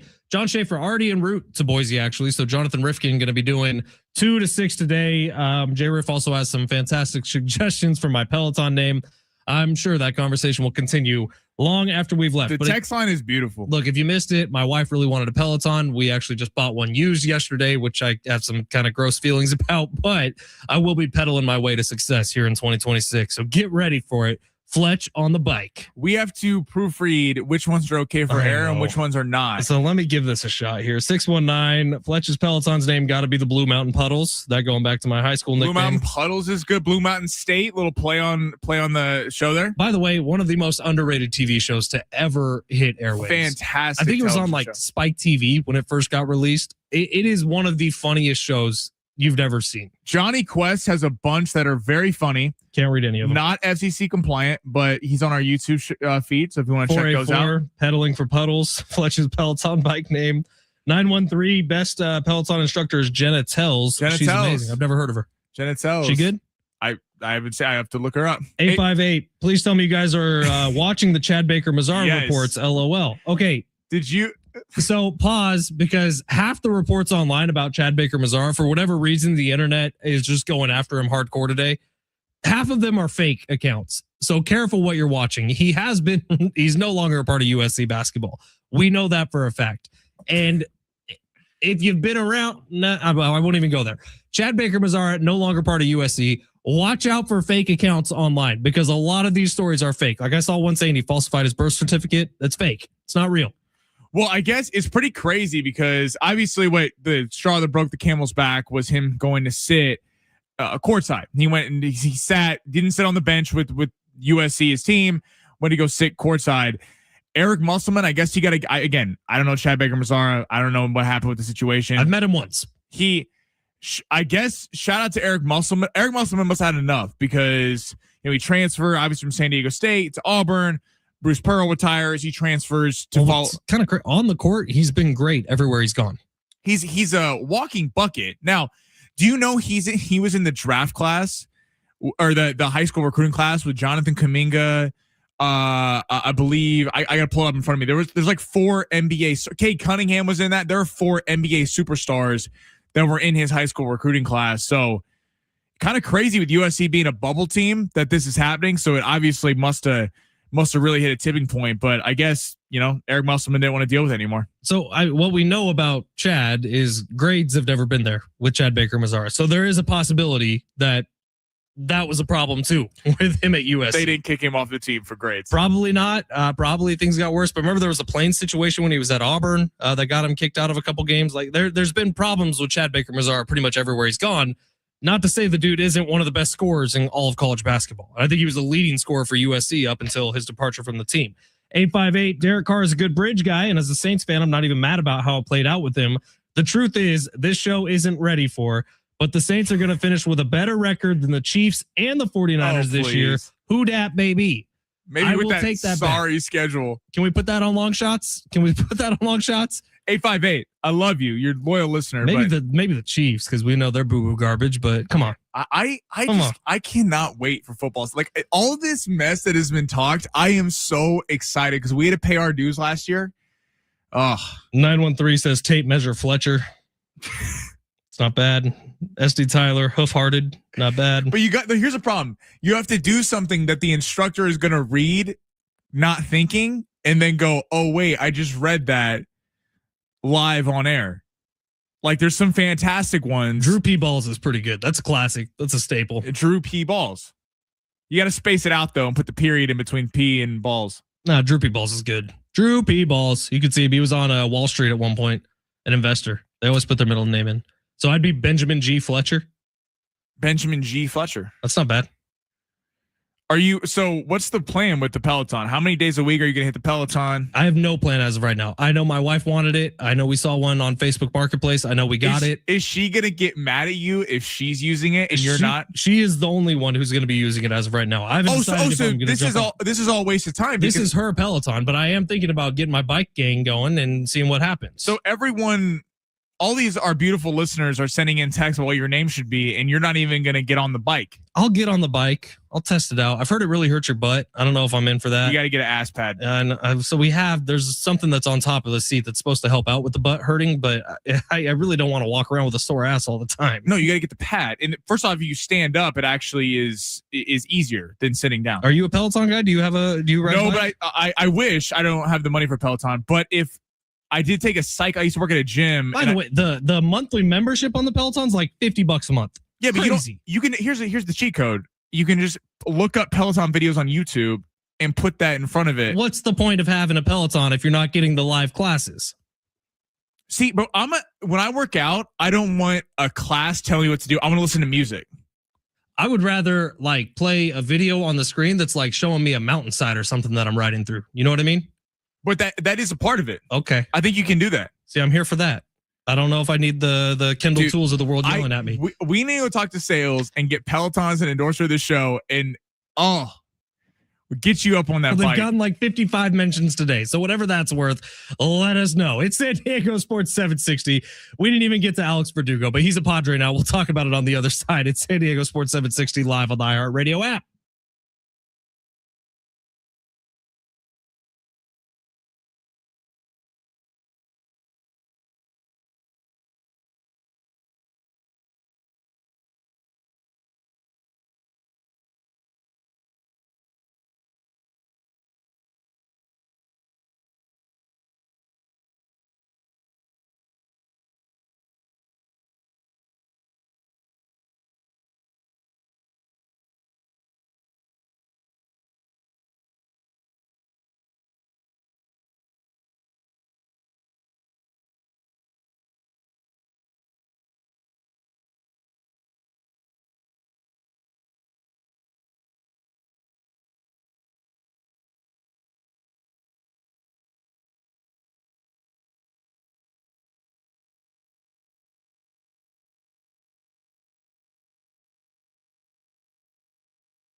Sport has been sponsored by Taco Bell. Aztecs drop a heartbreaker on Saturday by 5 to New Mexico, 81-76. They'll be back tomorrow night taking on Boise State at 6 o'clock. Of course, hear that game right here on San Diego Sports 760. The Padres signed Verdugo to a minor league contract, the former New York Yankee and Los Angeles Dodger. And the Lakers back tomorrow, taking on the Pelicans, riding a 2-game win streak over the weekend into that one. That game will be at 7:30. The support has been sponsored by Taco Bell.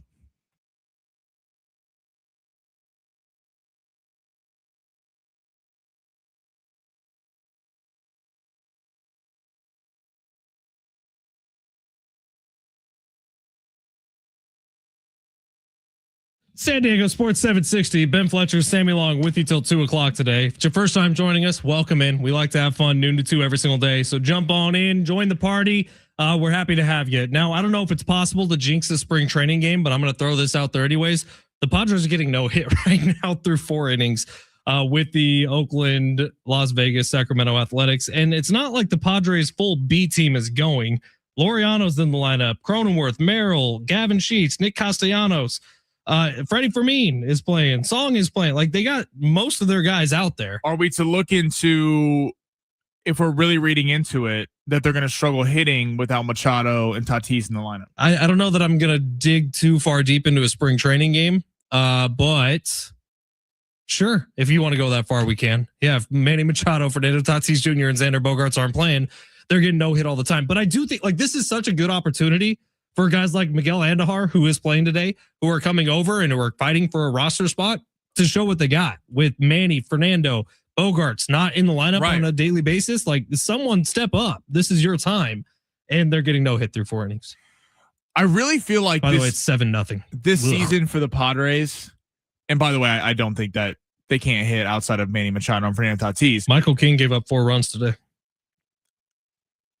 This season is going to go the way Jackson Merrill goes. Because really? Yes, because the way we were excited about this team 2 years ago was Jackson Merrill was becoming a superstar. His rookie year, he was unbelievable. And then when he signs the contract right before the season last year, he has a great first 2 weeks, first 2 to 3 weeks. Then he has the injury, and he's never really the same. But for this team to get to where they want to go, and he's a different kind of hitter. Manny Machado is power hitter. Tatis, power hitter, can kind of hit for contact, but more of a power hitter. Bogaerts, power hitter. Not that he has shown it recently, but that's what, at his best. Calling Xander Bogaerts a power hitter is saying I have abs. Come on. You hope he becomes a power hitter, but that's his game. If Xander Bogaerts is not hitting home runs, he is not effective. Jackson Merrill, although he has long ball power, he can take on the Luis Arraez role on steroids, because everyone wants to bash Luis Arraez and go, he sucked last year. And to be fair to that crowd, he did not come up clutch in some big moments. But you also can't rely.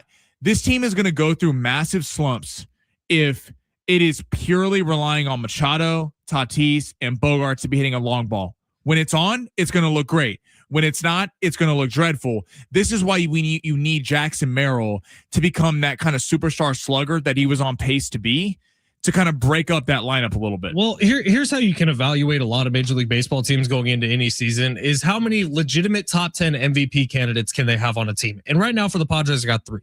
They got 3 legitimate potential top 10 candidates. If they play great, Fernando Tatis Jr., Manny Machado, and Jackson Farrell Merrill. If they play great, you could see any of the 3 of them finish in the top 10 of MLB MVP voting. And it could happen that way.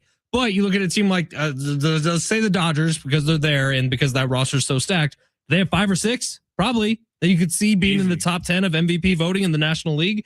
They do. But for the Padres this year, you're right. It may all come down to Jackson Merrill, but it's not that simple. It comes to Jackson Merrill, Fernando Tatis Jr., Manny Machado, Xander Bogaerts. Can all of them come together and have a good season at a good time? Because that's what it's going to take. And our text line points out, can we nickname this Padres team the Land of Misfit Toys, excited by this haul of the Devil's Rejects? That's what it is. It's those 4 guys and then a bunch of dudes who weren't wanted by other teams. Right. Gavin Sheets, Verdugo, Castellanos, Miguel Andujar. These are all guys who have bounced around a ton and have found a home. If the Padres are in contention, I agree with you. Like Manny Machado and Tatis cannot have bad seasons. They have bad seasons. The Padres are they're not winning the division anyway, probably. And number 2, they're probably falling behind the Diamondbacks and the Giants. If we're sitting here around September, October, and the Padres are in legit contention, it's going to be because Jackson Merrill has a career year and Ramon Laureano. These are the 2 guys. Laureano down the stretch of last season was an impact player for them and was kind of a real reason for excitement, because leading up until that trade deadline, there was nothing in the back end. The final 5, 6, 7, 8, 9 for the Padres first half of the season was just, there was really nothing consistently coming from them. Jake Cronenworth took a step back last year. If the Padres are in contention, it's going to be because Laureano, Jackson Merrill are having big years, and then you're going to have a Cronenworth have a rebound season, a Freddie Fermin, a Nick Castellanos like you see. Verdugo, we'll see if he even is able to crack the lineup. Probably going to take an injury for him to get on the roster. But to your point about they're all cast-offs from other teams, Castellanos, Verdugo, Laureano to an extent. I think Laureano's still a very talented player, but that was part of a package deal. Fermin, all these guys were not wanted. Can AJ Preller find the magic one more time and find a kind of X factor that we're not talking about heading into the season down the order? Anecdotally, it is funny. I go on a Kansas City radio show probably once a month, and I do a segment with them. And every time I'm on, they ask about Freddie Fermin. Like, they miss Freddie Fermin. They're like, he was the future, the backup position for Salvador Perez, and they wish they still had him. So Freddie Fermin, maybe not a cast off or not wanted. I don't like that you go on Kansas City radio with the amount of crap that you talk on that city. Oh, I do it there too. It's just disrespectful. His buddy, Rem Petro, he likes me. He talks smack back to me. He also is, every time I'm on that radio show, it's about Freddie Fermin, and it's about the fact that San Diego doesn't have a football team, and he hates that because he doesn't get to come to San Diego once a year. Well, that's true. He hates it, man. He hates it, and I hate it too. Although I did see some weird rumors online. I don't know if anyone else's algorithm was there too about some property down in Oceanside that apparently is getting approved for a 50,000 seat stadium that could be bumped up to an 85,000 seat stadium. Really? Have you seen this? I have not seen that. It's all rumors. It's all speculation, but apparently there has been a land purchase near Chula Vista with plans to build a stadium. I don't know what that means. I don't know what the future means for that, but it's something that's being tossed around right now. I guess the property is over by the Gaylord Pacific Hotel. Maybe something is happening there down the line. I don't know. 858, can we please not make steroid jokes about our favorite up-and-coming Padres players? Sammy, did you make a steroid joke? I didn't make a steroid joke. I don't think I did either. Maybe he misheard something. I didn't make a steroid joke. I will stand on this forever and always. Take steroids, guys, and don't get caught. It makes you better. Well, like Sammy always says, family doesn't come first. Never put family first. Take steroids and don't get caught. I'm fine with that. Everyone else is doing it. Speaking of steroids, Fernando Tatis Jr. This is also a question that frequently gets brought up on Kansas City Sports Talk Radio now that you mentioned it. No, but we're like, let's have the real conversation that people don't want to have. He hasn't been the same since he got busted. He hasn't been the same. Now, he's been in chunks. But it was a topical ointment, Sammy. I'm pulling for the guy. Last year, remember when they were 14-3 and Fernando Tatis was awesome. I believe at one point the front runner for NL MVP. Yeah, like 20 games in. 20 games in. So Fernando Tatis, and I think Machado's gotten a lot of blame over the years because of how he's performed in the postseason. Tatis has had some big postseasons. Jackson Merrill, this is the first year I think where people are going to start being critical of him if he doesn't come through, because the first year he was a kind of not came out of nowhere, but did kind of in a way come out of nowhere and become a star for the team. Last year had so many injuries. Xander Bogaerts, I think the ship has sailed on him, and if you can get anything from Xander Bogaerts, people are going to be happy. Dude, if he hits at least if he hits 267 this year, I'm happy with Xander Bogaerts. Right, but which at it least sucks that that's where you're at, because when they traded for him, you're talking about a guy who within the last 3 years signed him. Yeah. Before trading for him, he was in the MVP conversation. Yeah, when they signed him, it's that massive deal. It was like, right. It feels like his best days were in Boston. Obviously, has not been the same. He's been okay in chunks, but it really does point to Tatis because Machado's getting up there a little bit in age. Bogaerts, I think the expectations are very low for him, and if we come on here and we're bashing Nick Castellanos or Ramon Laureano, one of these players at the end of the lineup for not coming through, which I feel like as a whole of San Diego, we did a lot last year because it was easy to kind of point out the fact that 7, 8, 9 wasn't coming through, or the back end fifth starter that we've talked about for months on end now not coming through. Fernando Tatis, this is kind of a make or break it year because he was the next superstar of Major League Baseball. He still is a superstar, but are you going to get 2021 Fernando Tatis, or are we going to get this kind of downward trend that we've seen the last couple of years? Jay Silves on YouTube saying Walker Buehler and Alex Verdugo, the Padres are slowly turning into the 2017 Dodgers. Yeah. The Verdugo thing was interesting to me. So they get him on a minor league deal. Now, Verdugo was part of the trade package from the Dodgers to the Red Sox for Mookie Betts back in the day. And then he's bounced around. He had a good year with the Yankees. He was on that team that lost the Dodgers in the World Series. Okay. And Verdugo, he's been big in international play. I know that. He's been on Team Mexico. He's been one of the stars for Team Mexico.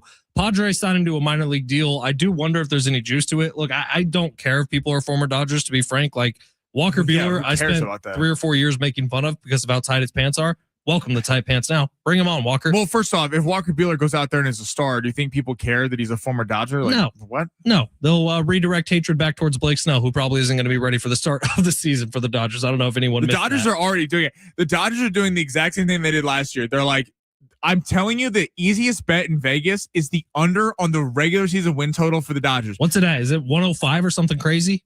It's something like that. I believe it's like 101. People think it's low, but the Dodgers are not trying to win every regular season game.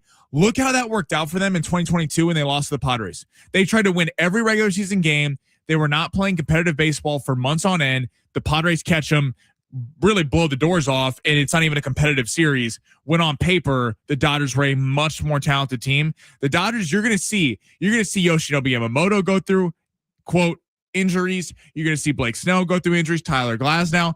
This starting rotation for the Dodgers will be great at the end of the year. It's not going to be great in the middle months of the season. And yes, if you don't know, the Padres are currently getting no hit by the Oakland, Las Vegas, Sacramento Athletics. So things are going well. It's spring ball. Who cares?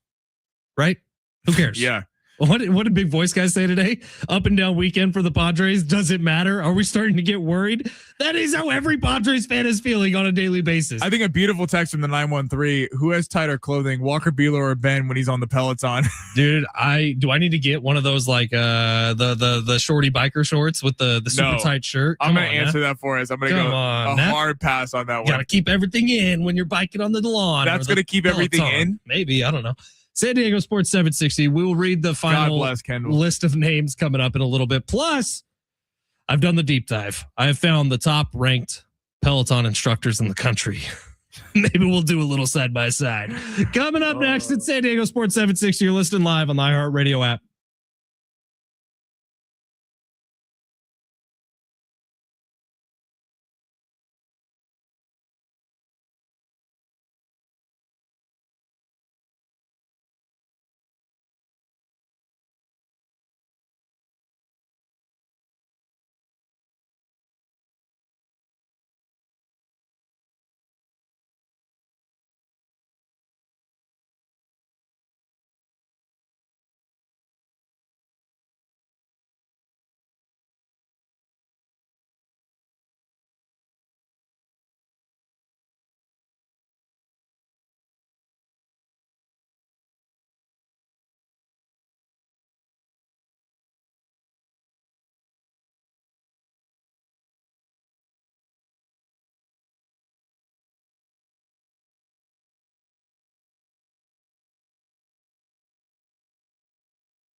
We have exactly 6 minutes left in the show, and I'm going to try to get all of these texts in. These are some funny ones. So let's start with here. 484, Frugal Fletch pedals by himself crying. Thank you, 484. I will be crying. 619, careful, Fletch. You don't want to be laid up with a waldron this spring. LOL from SoCal Jayhawk. Hernia jokes have hit the text line. Thank you, 484. Or sorry, that was 619. 484, can we nickname this Padres team the Land of Misfit Toys? Excited by this Hall of the Devil's Rejects. I like that one. 913, how about Bike Purdy, similar to your dog's name? Maybe the best name suggestion so far. No, you're done with Purdy. Bike Purdy. That's ridiculous. 913 also says Fluffa Fletcher. Fletcher. That's a way back joke. That's from back in the Costa and Richards days. 619, Ben Armstrong. We got so many texts. I have to go back, like scroll down our thing. Big difference between me and Lance Armstrong. I have 2 of them. Thank you, Lance. 484, Xander Bogaerts is the Tobias Harris of the Padres. It's what happens when you take your third choice to the prom and wife her up right after. Flirted with Judge and Turner. Sixers flirted with Jimmy Butler and Kawhi Leonard. Okay, that's actually a fantastic comparison. Yeah, it wasn't just Judge and Turner. Harper was also in discussions at one point, even though I think it came out today. Harper was on the Pat McAfee show, and he said it actually came down to the Phillies and the Giants, and it was almost the Giants. But remember, Peter Seidler flew out to meet with Bryce Harper before he signed that deal with the Phillies. So the Padres circled a lot of people when they were going around. Aaron Judge, Manny Machado, Bryce Harper, all sorts of people. They offered Trey Turner the most money, but he was so dead set on going to the East Coast. It is an interesting. It's a great text because if you think about like in NBA terms, Tobias Harris is a name. Tobias Harris had a good career, not a great career, was pretty good there for a minute. And he got paid like a great player when he's really just an okay to good player based on some small level or a small sample size production. Kind of same thing with Bogaerts. Bogaerts was never the guy on those championship winning teams with the Red Sox. I mean, that was Mookie Betts. Like there was a lot of guys ahead of him before he got to Xander Bogaerts, and it feels like he was it's like pass rushers in the NFL draft. They'll play on some great defense. They're like the 3rd or 4th best pass rusher, and they end up getting 9 or 10 sacks a year. So they get taken high. But really, if they were playing by themselves, they aren't the same quality level of player. They benefited from those around them. It's been a fun show, Sammy. We've covered a lot today. We got some NFL news in. We talked maybe like 100 texts. Adrian Garcia Marquez about SDFC, who are just on a tear. 7 goals through 2 games so far. Supporter section on fire. SDFC. I can't wait to get out to a game this year. I've been busy for both games so far, but we'll be doing that very soon. We talk some NBA. We talk some NFL with some trades happening. Draft season coming in soon. We had the Underwear Olympics going on. By the way, did you see the guy with the mullet and the red hair at the Underwear Olympics? No. Oh my God, it was majestic, Sammy. It was like every once in a while you see a video of a blue whale cresting in the ocean and they come up and it's a majestic moment. Don't you want to look like that after you grind on the Peloton? I would not say he was necessarily a skinny man. He was a lineman. I can't remember his name, but he had a flowing red mullet and he was running his 40 as fast as he could. The dude was an absolute unit. I actually heard some of his post-combine presser where he sounded like a genius too. 18 would be lucky to have him, but it was an excellent moment for the NFL Combine, a la Chris Jones about 10 years ago. But this was even better because it was hair. Post-combine mock drafts are the best because now you get to see, like Sonny Styles, all of a sudden, the linebacker from Ohio State is going 4 because teams overreact to pro days and combines so much. They're sitting up there all week in Indianapolis just because a guy can hit an unbelievable vert or hits a 40 time. It's crazy to see the way that draft boards shoot up change before the NFL Combine and then after the NFL Combine. And it's going to change even more once NFL free agency hits in a week. It's going to be crazy, man. Can't wait for it. All right. The Padres have broken the no-hitter. So the jinx worked. Gavin Sheets got on base. Sung-Mun Song knocked him in with an RBI, which that's been a problem for the Padres is him catching up to Major League Baseball fastballs. But he caught up to one of them and he got a little RBI single here in the early days of spring training 2026. Sammy, you're heading out to spring training next week. Do I have that right? Next Thursday and Friday, yeah. Next Thursday, Friday. I'll be out at spring training the following Thursday, Friday. So it'll be well covered here on this show as we get ready for baseball. And then the start of the season, watch out, everybody's like 24 days away. 24 days away. Baseball season is back. Will the Padres have new owners by then? Potentially. They should. Potentially. You think it would with the amount of steam it's gotten here in the last couple weeks. I know. What's our question for Kevin tomorrow that's going to trip him up? We got to figure out a question around the timeline. Right.